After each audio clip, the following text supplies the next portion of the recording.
I'm a father who lost his son to suicide. My son was 23 when he died. He was a young man who had incredibly high ambitions. He had lost his mother not long before he died, and he experienced a sort of cataclysmic collapse of his self. Part of it was expressed in particularly severe depressive illness.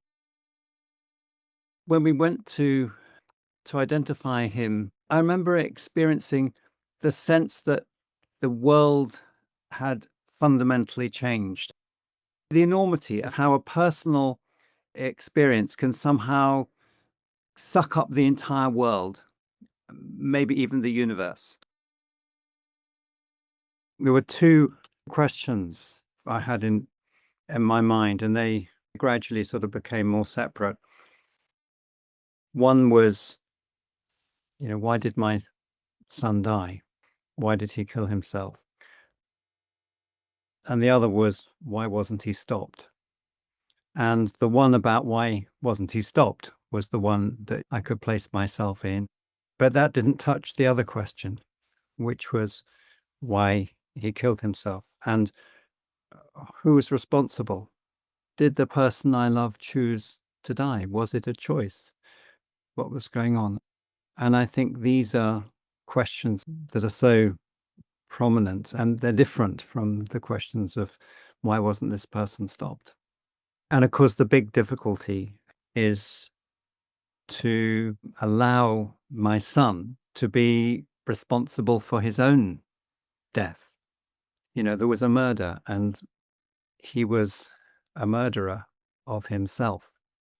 Some part of him clearly wanting to live and to continue to live, and another part wanting to kill a part that was the source of immense pain and shame and humiliation.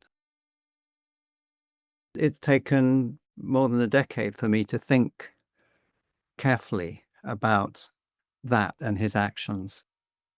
The urgent question initially is, can I survive this? The experience of my son's death, it was a kind of moral injury. It was a disruption of my biographical sense of who I was, what I was. Being a good father was such an important part of my identity. So in order to carry on living with myself, I needed a way of narrating what happened. These are not just stories, they're necessary to survive. So I needed the evidence that this is livable by meeting somebody who is a parent who has lived this, who will tell me a story that then I can use to help make my story. I think it is something that's done in interaction with others. That's why actually the social connection is, for me, an important part of the bereavement process. I mean, there's something so fundamental about the questions that are raised by suicide. It is the most profound human question and thing that we can face.